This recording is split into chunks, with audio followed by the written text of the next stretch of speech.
Oke, Assalamualaikum warahmatullahi wabarakatuh teman-teman.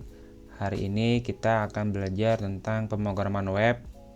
Di pertemuan pertama ini kita akan belajar tentang bagaimana menjalankan sebuah website dengan PHP dan apa saja operator-operator yang ada di PHP ini. Oke, langsung saya mulai aja. Saya akan menjelaskan apa itu PHP dulu ya. PHP itu ibaratnya itu sebuah logika yang akan kita buat untuk membuat website itu menjadi dinamis, atau datanya itu kita bisa berubah-ubah menggunakan database. Jadi dengan PHP ini yang tadinya HTML doang, yang statis tidak bisa diubah-ubah dari websitenya, melainkan diubahnya itu dari codingan. Nah, dengan PHP ini kita akan membuat website itu menjadi otomatis seperti itu. Dan data-datanya pun bisa banyak karena menggunakan database. Oke, langsung saja gimana nih Kak cara menjalankan PHP pada laptop saya atau PC saya. Oke, pertama yang kalian harus siapkan adalah ini. Saya sudah kasih tahu juga di sebelumnya, yaitu XAMPP. XAMPP ini dia local server. Jadi si PHP ini dia butuh server untuk menjalankan websitenya. Oke, kalian tinggal klik start untuk Apache-nya. Untuk Apache aja ya. Setelah klik start, ini servernya ini udah berjalan. Dia memiliki port 8443.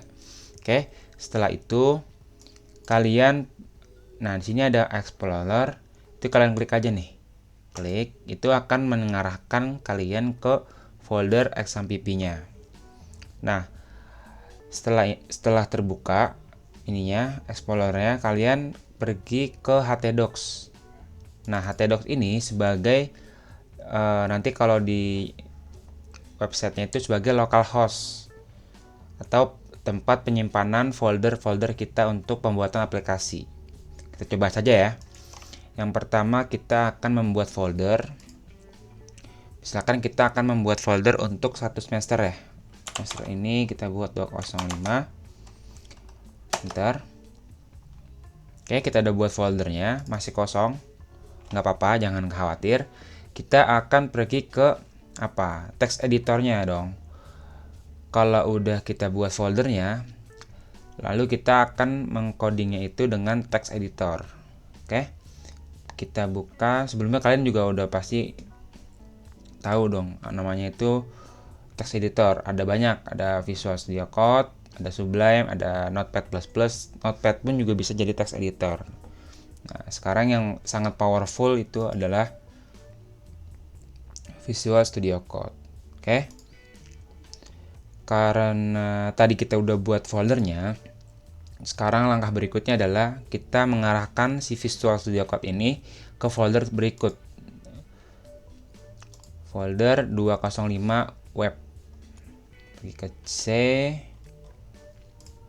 lalu ke htdocs, pergi ke C, lalu ke XAMPP, ke htdocs, lalu ke folder yang kalian atau kita buat tadi ya, web 205.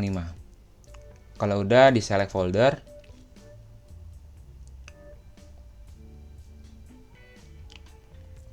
oke, kita udah berada di folder kita, atau ibaratnya ruang kerja kita nanti selama satu semester. Jadi kalian cukup buat satu folder aja untuk satu semester. Jadi nanti kita akan membuat beberapa website selama praktikum ini. Oke, yang pertama kita buat dulu, atau kita jalanin dulu aja kali ya. Kita buat dulu file indexnya. Nah, kita buat new file. Buatnya di caranya gampang, klik kanan di sininya nih. Terus new file, index.php ini ya. Kalau udah kebuat, sekarang kita coba untuk menjalankan di web browser ya. Kita jalankan di web browser. Saya pakainya Edge aja biar enteng. Oke, kalian ketikkan localhost. Ini localhost ini sama dengan folder htdocs ya. Localhost folder kalian, folder tempat kalian kerja tadi. Web 205 slash enter. Oke. Kalau udah blank seperti ini tandanya kalian sudah berada di index.php. Si PHP ini atau si XAMPP ini dia akan membaca, jika slash seperti ini dia akan membaca file yang bernama index.php. Jadi kita tidak perlu menuliskan lagi nih filenya index.php. Namun kalau kalian namanya bukan index.php, misalkan dashboard.php, itu harus kalian tuliskan di sini dashboard.php untuk nama filenya. Oke. Karena index dia tidak perlu dituliskan. Gitu ya. Kita coba nih, kita gini aja. Ini coba kita geser, belum. Kita geser seperti ini. Oh, ini belum ke sini. Aku nggak mau ya.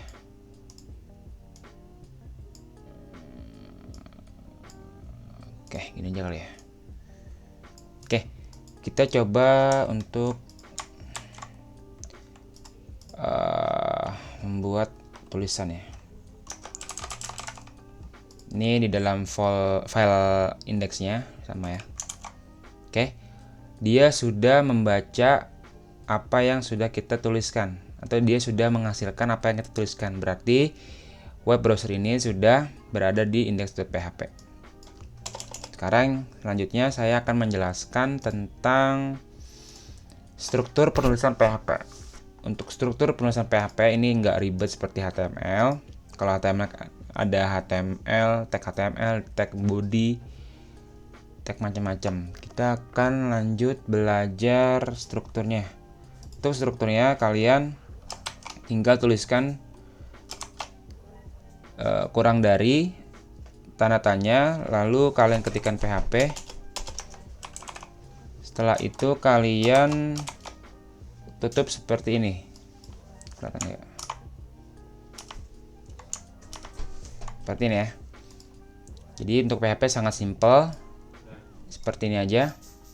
Kurang dari tanda tanya PHP, tanda tanya lebih dari. Oke. Kalian coba tuliskan seperti ini. Untuk mencetak tulisan pada PHP, kalian tinggal ketikkan echo, kutip dua kali, lalu misalkan halo semua, selamat datang di sini. Seperti itu ya. Kalau udah, kita coba jalankan. Nah, di sini dia sudah membaca dari PHP-nya, berarti berhasil ya. Oke, kalian juga bisa menuliskannya seperti ini. Yang penting dia di dalam si struktur PHP-nya. Oke, paham ya? Selain echo, kalian juga bisa. Oh ya, jangan lupa titik koma. Habis nulis perintah, titik koma. Untuk ke baris selanjutnya. Oke. Selain echo, kalian juga bisa menggunakan print. Nah, sama fungsinya seperti echo, tinggal kalian copy aja misalkan seperti ini. Yang ini kita hapus. Coba ya. Oke, benar ya, nggak ada masalah. Coba kita hapus ini. Nah, halo semua. Nggak ada masalah untuk penulisan pada PHP. Selanjutnya saya akan menjelaskan, bisa nggak sih Kak kita mencampurkan codingan dari HTML dan PHP. Oke, kita coba buat tag HTML dulu seperti ini. Nah, cara menyisipkan PHP di HTML itu cukup mudah. Tinggal kalian masukkan strukturnya, struktur dari PHP. Setelah itu kalian tuliskan di sini ya, echo halo semuanya, biar kelihatan bedanya. Setelah itu kalian coba refresh lagi browsernya, berhasil. Ini dia sudah ada di dalam HTML. Nah, kita coba buka ininya, elementsnya. Dia ada struktur dari si HTML-nya. Sudah ya, berarti berhasil.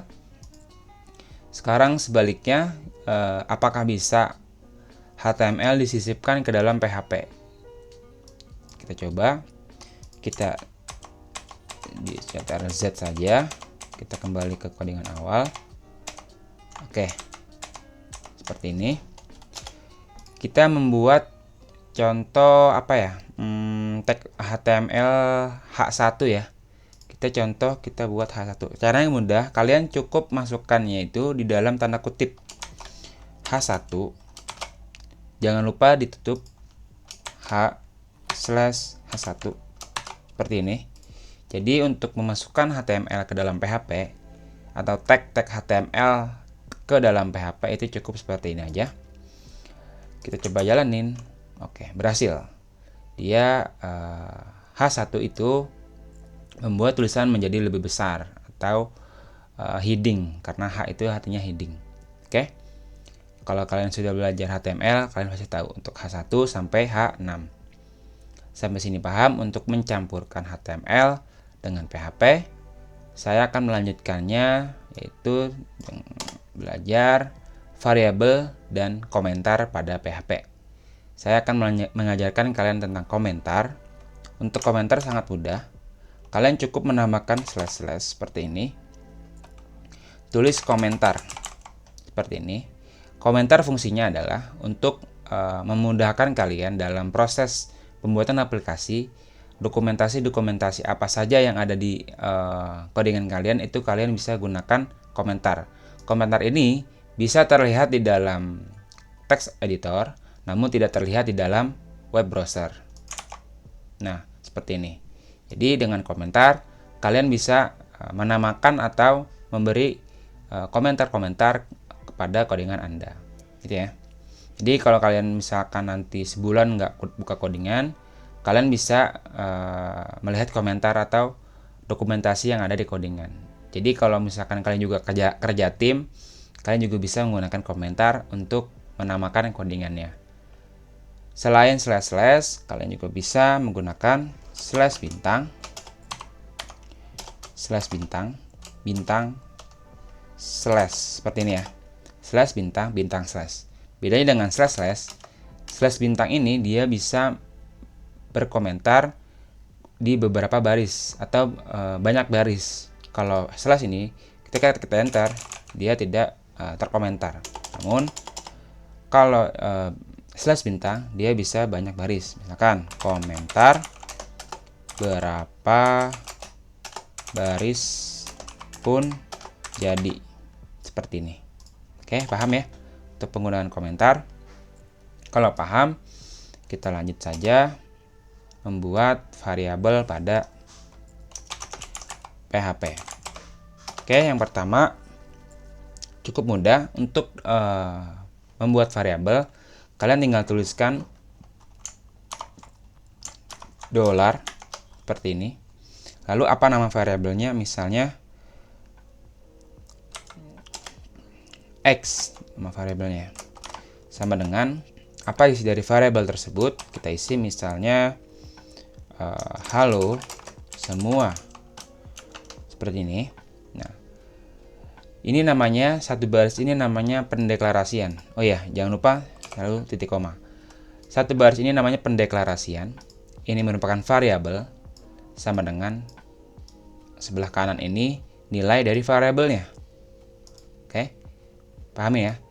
Ini variabel, yang kanan nilai dari variabel. Jadi halo semua ini sudah masuk ke dalam $x.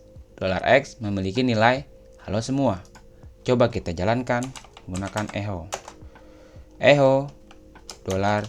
$x, atau kita gunakan $x saya Justin, titik koma. Kita coba, bisa ya. Jadi untuk si $x ini dia sudah memiliki nilai halo semua. Oke, paham untuk variabel? Selain dimasukkan ke dalam string, untuk penggabungan variabel dengan string, kalian tinggal tambahkan titik seperti ini untuk menggabungkan variabel dengan string. Sama, nggak ada perbedaan. Tuh, sini sama saja. Oke, jadi untuk variabel ini seperti ini aja. Oke, paham ya untuk variabel? Kalau paham, kita lanjut. Akan membahas tentang tipe data. Nah, tipe data ini ada banyak pada PHP. Yang paling sering itu string, integer. Oke, ada string dan integer. Lalu string ini seperti apa contohnya? Sebenarnya tadi kita udah cobain, yaitu misalkan kita buat nama satu dengan Justin. Nah, selain dengan kutip-kutip, ini merupakan tipe data string. Makanya kalau ada kutip itu menandakan dia tipe data string. Selain kutip 2, kalian juga bisa menggunakan kutip 1. Contohnya seperti ini. Cukup dengan kutip 1, koma. Nah, ini sama saja. Tinggal kalian nanti gimana cara dalam penggunaannya. Kita coba keluarkan. Echo $ nama 1, $ nama 2. Setelah spasi biar ada jeda. Oke, error di mana ya? Kita coba lihat nama 2. Oh ya, salah. Oke, berhasil ya. Justin Bieber. Oke, jadi untuk penggabungan variabel pada string menggunakan titik. Coba kita menggunakan tambah, apakah bisa?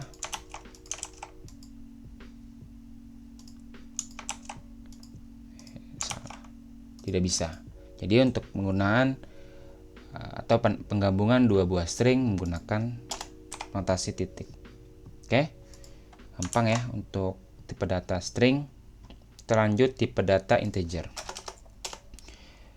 Contoh misalnya seperti ini. Sebuah variabel angka menyimpan, bedanya dengan string, integer tidak perlu menggunakan kutip, baik kutip 1 maupun kutip 2. Jadi cukup langsung keluarkan angkanya. Kita coba echo $angka.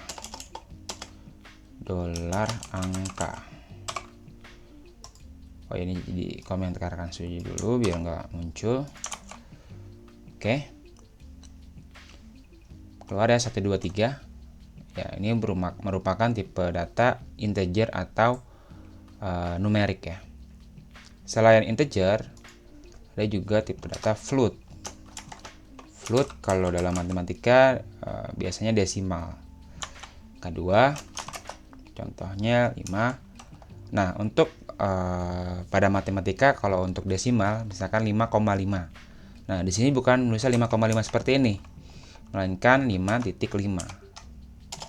Karena komputer menganggap titik itu sebagai koma. Kita coba keluarkan angka 2. Oke, keluar ya. 5,5. Paham ya untuk float, tipe data float. Ini float. Oh ya, sama tadi lupa saya kasih tahu, untuk variabel itu, penamaan pada variabel itu tidak sembarangan. Dia tidak boleh menggunakan angka. Coba ya, kita coba di sini 1, 2, 3. 1, 2, 3. Dia pasti akan error. Nah, cara mengakalinya, kalian tinggal tambahkan di depan angkanya karakter. Dengan seperti ini, dia menganggapnya sebagai variabel. Kalau tadi dia bukan menganggap dia sebagai variabel. Oke, jadi syarat untuk pembuatan variabel itu tidak boleh menggunakan angka. Oke. Kalau sudah paham, saya kira ini gampang ya untuk dasarnya. Selanjutnya kita akan belajar tentang operator. Sesuai dengan laporan awalnya nomor 2 yaitu operator. Yang pertama adalah operator itu ada berapa ya? Operator matematik atau aritmatika. Ada operator penugasan, ada operator increment dan decrement, ada operator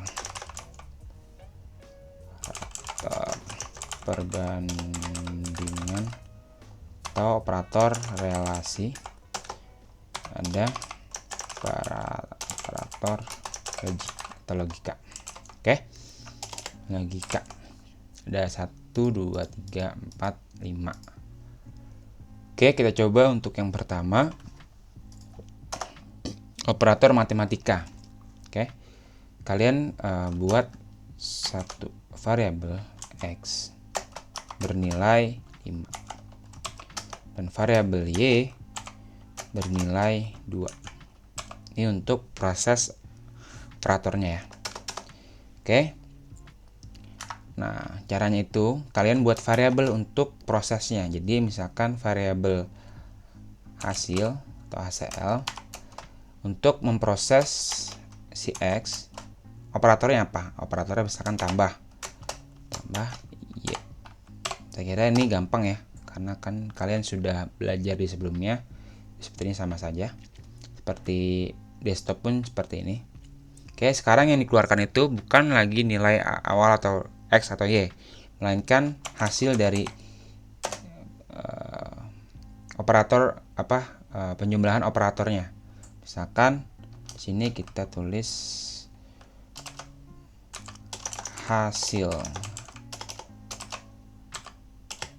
hasilnya dengan HCL. Jangan lupa titik koma. Oke, benar ya. Untuk 5 tambah 2 itu 7. Seperti itu. Untuk operator matematik itu ada banyak. Ada plus, pengurangan, plus itu penjumlahan, perkalian, pembagian, lalu pangkat itu seperti ini notasinya. Lalu ada apa lagi ya? Pangkat, lalu ada persen seperti ini. Oke, nanti kalian coba satu-satu aja nih, sama aja nih, tinggal diubah operatornya. Bisa minus 3, 5 kurang 2, 3 dan seterusnya. Intinya untuk operator matematik rata-rata seperti ini untuk strukturnya. Ada nilai untuk diproses, ada proses, dan ada hasil. Oke, nanti kalian coba misalkan di laptop kalian setelah nonton video ini, kalian coba satu-satu nih, jangan seperti saya. Kalau saya ini biar cepat, kalian coba satu-satu untuk setiap operator matematik. Kalian buat nanti di bawah banyak seperti itu ya. Nanti kalian hasilkan, kalian taruh di web browser. Oke, selanjutnya ada operator penugasan. Operator penugasan ini beda dengan operator matematik. Contoh, ada nilai nilai A itu mempunyai nilai variabel A, dia mempunyai nilai 10 seperti ini. Oke, sebelumnya ini kita komentarkan dulu biar nggak bentrok. Oke, kelihatan ya. Variabel A dia mempunyai nilai 10. Oke, besaran ini aja. Nah, kita akan melakukan penugasan variabel A.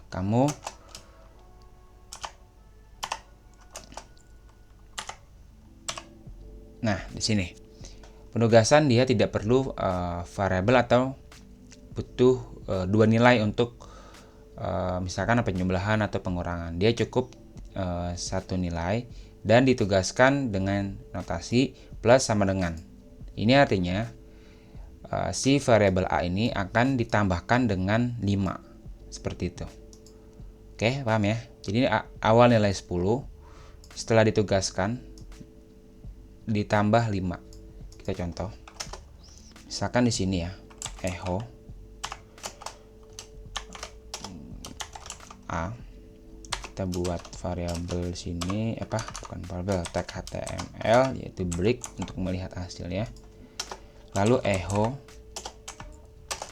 variabel A yang sudah ditugaskan atau melakukan operator penugasan. Oke, paham nggak? Jadi nilai A ini 10 sebelum dilakukan penugasan. Setelah dilakukan penugasan, dia bernilai 5 karena ditambah dengan 5. Oke, 10, 15. Paham ya? Jadi seperti itu untuk pengurangan sama bagian 2. Oke, seperti itu ya. Nanti kalian juga coba satu persatu untuk operator penugasan. Selanjutnya ada operator increment dan decrement. Increment ini dia operator penambahan satu pada sebuah variabel. Tuh. Variabel misalkan D punya nilai 1. Lalu dilakukan increment D. Notasinya adalah plus plus. Seperti ini. Lalu kita keluarkan. Sebelumnya kita komentari yang penugasan. Oke, kita lihat 2. Setelah dilakukan increment sebanyak 1 kali, nilai dia akan bernilai 2. Begitupun misalkan ditambahkan lagi ya. Dia akan bertambah menjadi 4 sesuai dengan incrementnya. Begitu juga dengan decrement. Tinggal notasinya diubah menjadi minus-minus. Oke, seperti itu. 1 dilakukan decrement atau pengurangan 1 menjadi 0. Paham ya, untuk decrement dan increment itu sangat mudah. Biasanya digunakan untuk perulangan. Seperti itu. Jadi setelah melakukan perulangan dia akan menambah 1 atau dia akan mengurang 1 dan penugasan pun juga bisa untuk perulangan. Oke. Saya sudah menjelaskan matematika, penugasan, increment, decrement. Selanjutnya saya akan menjelaskan operator perbandingan.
Untuk operator perbandingan, kalian buat dulu nih variabelnya. Misalkan saya punya variabel J bernilai 4. Kalian mempunyai variabel B nilai 3. Oke, sekarang kita coba untuk mengetes perbandingan. Oke, untuk operator perbandingan itu ada kurang dari, lebih dari, kurang dari sama dengan, lebih dari sama dengan, lalu ada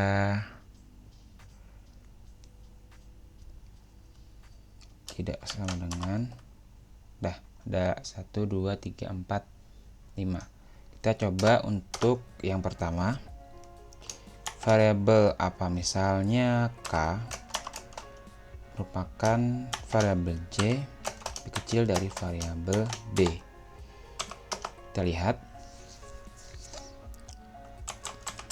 Bukan echo ya. Nah, saya akan menjelaskan, yaitu namanya vardam. Vardam ini dia akan melihat informasi yang ada di suatu variabel.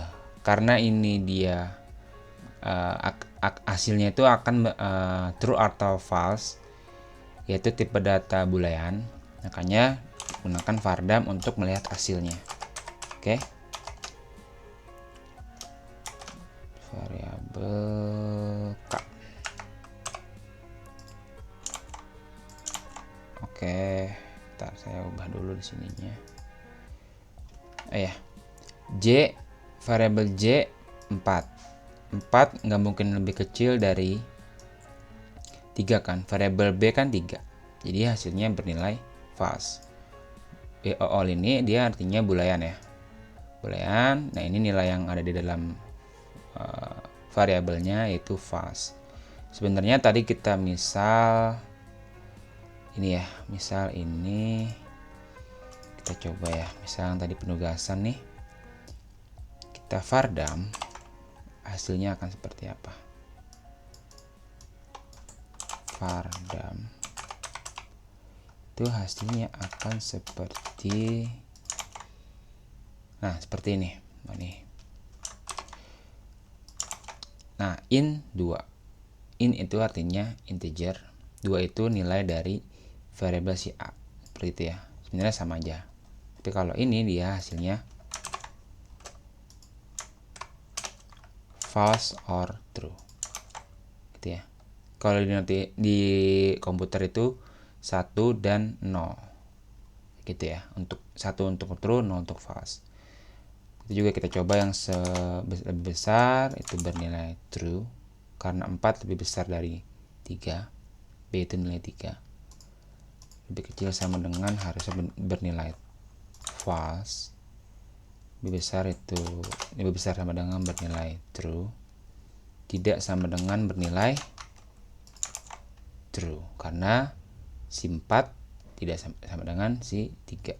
Dia tidak sama dengan si B. Oke, sampai sini paham? Paham. Kita komentarkan lagi. Selanjutnya ada operator logika. Operator logika ini sekalian juga sudah pasti menemukan di pemrograman sebelumnya. Kalau di PHP ada AND, ada OR, ada negasi. Negasi itu kebalikan.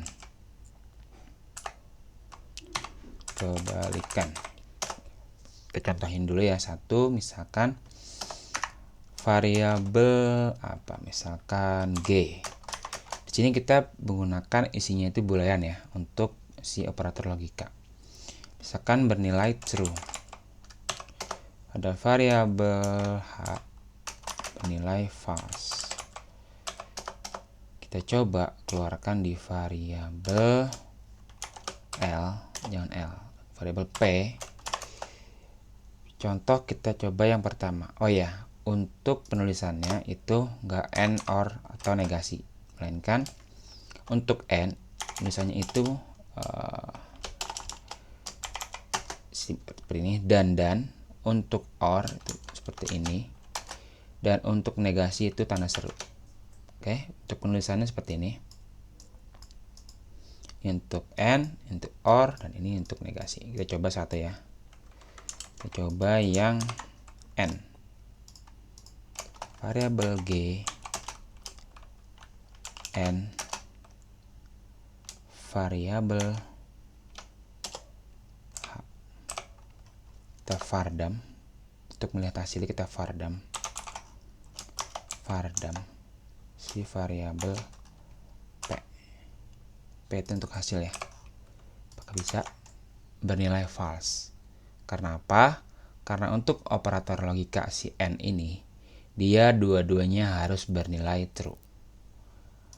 Kalau dia dua-duanya bernilai true, otomatis hasilnya akan true. Berbeda dengan OR. Kalau OR, salah satunya bernilai true, contoh nih yang false, yang H, dia akan, ini saya refresh ya, dia akan bernilai true. Karena untuk OR dia hanya butuh satu ketentuan bernilai benar. Coba kita sekarang negasi. Untuk negasi itu membutuhkan satu variabel saja. Misalkan negasi variabel G. Nah, variabel G ini isinya bernilai true. Negasi dari true itu pasti false. Seperti itu. Ini akan berguna nanti ketika kalian belajar struktur kendali percabangan atau if. Dari operator logika sangat digunakan dan operator perbandingan juga sangat digunakan. Jadi pahami aja konsepnya. Kalau kalian sudah paham atas konsepnya, kalian pasti nggak bingung ke depannya. Oke, codingan tuh jangan dihafal tapi dipahami. Kalau sudah, seperti ini aja untuk operator karena sudah semua. Nanti kalau kalian sudah menonton video ini, kalian tinggal ikutin nih tadi yang saya sudah jelaskan dari operator matematik sampai operator logika, kalian rapikan ke dalam web browsernya untuk hasilnya ya. Kita juga udah belajar HTML dan saya tadi udah mengajarkan cara menyisipkan PHP di HTML. Kalian buatlah versi kalian untuk menjadikan ini tugas dan dikumpulkan. Oke. Seperti ini aja untuk operator. Nah, saya juga akan sebentar saja nih untuk mengajarkan kalian tentang cara menggunakan Bootstrap. Sebenarnya ini di luar materi PHP, tapi ini sangat berguna untuk kedepannya sebagai alat bantu kalian untuk membuat tampilan pada pada website kalian. Coba saya buka dulu. Saya sudah di browser. Nah, di sini ada kalian buka nanti. Ini aja deh dari awal kalian tulis di ini kalian di web browser kalian Bootstrap 4 ini ya, Bootstrap 4. Ini ada banyak versi tapi saya memakai atau saya akan mengajarkan Bootstrap 4. Oke, kalian boleh versi yang paling latest. Oke, kalau sudah kalian download nanti atau saya sudah upload di file aplikasi, yaitu di Classroom kalian itu ada di file aplikasi. Saya sudah upload di situ, download kalau mau download. Nah, setelah di download nih nanti akan mendapatkan, coba saya download ya. Saya download. Nah, saya akan masukkan ke dalam folder yang tadi, yang di sini web 205 ya. Saya taruh di sini. Namun ini masih berupa zip ya. Nanti saya ekstrak ke show on folder. Oke, sudah ada di sini. Ini file yang tadi kita buat atau sudah kita coding. Ini tinggal diklik kanan, extract here. Oke. Kalau sudah seperti ini, dia ada mempunyai file folder CSS dan JS. JS itu JavaScript. Oke, ini bisa kalian hapus atau jangan dihapus, kalian pindahkan saja. Kalau saya hapus. Nah, muncul file CSS dan JSS. Coba kita buka di codingan kita, pasti sudah muncul. Mana ya codingan kita ya? Nih. Nah, ini. Kita buka CTRL-B untuk membuka set barang di sebelah kiri nih. Sudah ada folder CSS dan JSS.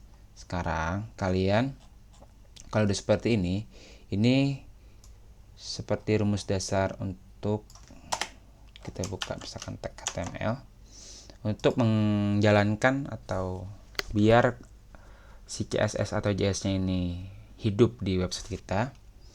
Namanya itu kita menggunakan link. Terus selanjutnya itu rel style sheet,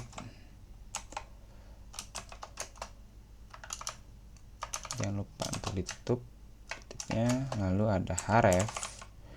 Nah, kalau di atas di header ini dia file CSS.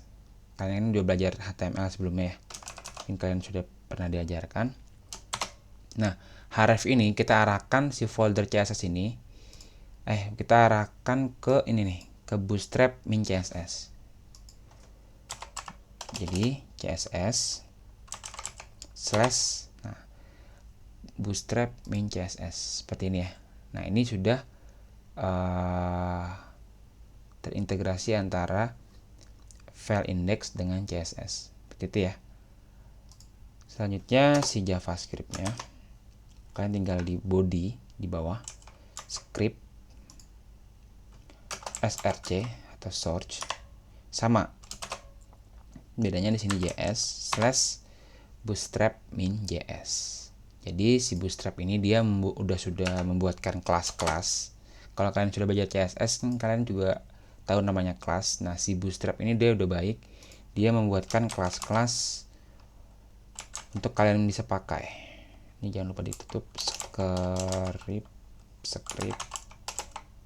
Nah, kita coba saja salah satu komponen pada bootstrap ya. Kalian buka web browsernya.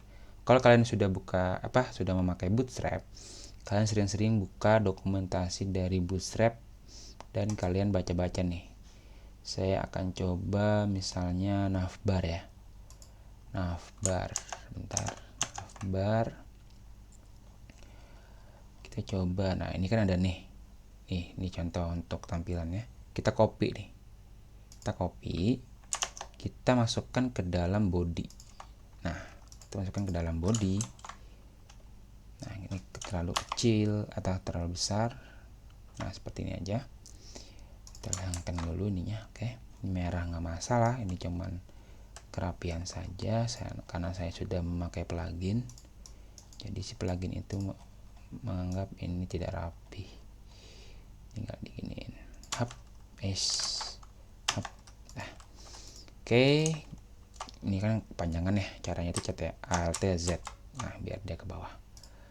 Oke, kalau sudah seperti ini, sepertinya sih sudah bisa. Coba kita jalankan di browser kita. Refresh. Oke. Jadi untuk si navbarnya atau ini kan CSS juga ya, karena sudah dibuatkan oleh Bootstrap. Ini sih sudah jalan tuh. Kalau seperti ini artinya sudah jalan si Bootstrap ya. Gampang kan? Seperti itu untuk Bootstrap. Contoh misalkan lagi apa ya? Jumbotron deh. Jumbotron, misalkan ini kita copy lagi nih. Tinggal copy saja bawah di sini. Kita taruh. Nah, kalian harus hati-hati dalam naruhnya nih. Jadi harus paham juga harus div itu harus paham.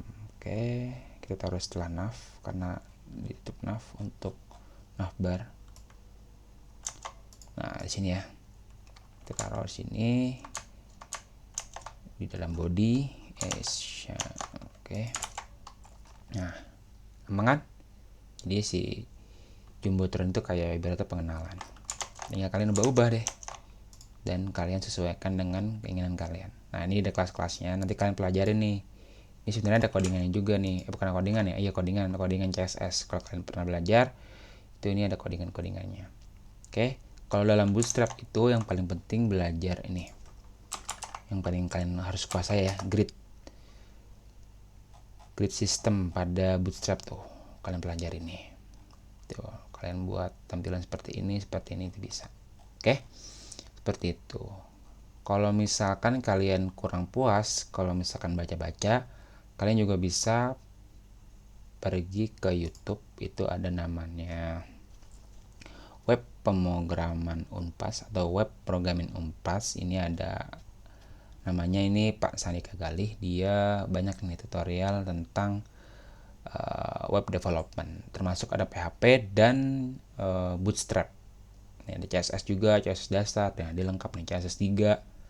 Nah, kalian kalau niat menjadi web developer dari sekarang mulailah nonton YouTube seperti ini. Oke. Selanjutnya saya akan mengenalkan juga yaitu ini Witry School. Witry School ini dokumentasi. Jadi dia ngumpulin dokumentasi dari bahasa pemrograman. Ini ada banyak ya. dan ada CSS, ada Bootstrap juga. Nah, sama ini dia cuman ibaratnya dia cuman mengumpulkan ya, itu sama sebenarnya. Tapi bahasa Inggris ya no problem, tinggal kalian translate ke Indonesia beres. Oke. Lalu ada kalau mau berbayar, oh enggak, paling kalau mau ada juga ini sekolah coding. Sekolah coding ini dia ada yang berbayar, ada yang enggak. Untuk PHP dasar sih kayak enggak ya. Ini ada BWA. Kalau BWA ini udah bagus juga nih dia, tapi berbayar. Seperti ya. Oke. Untuk pertemuan pertama itu aja. Kalau misalkan ada yang mau ditanyain, kalian tanyakan di grup. Dan kalau misalkan kecepatan, bisa kalian ulangin videonya berkali-kali gitu ya. Oke, kurang lebihnya mohon maaf. Semangat semuanya. Assalamualaikum warahmatullahi wabarakatuh.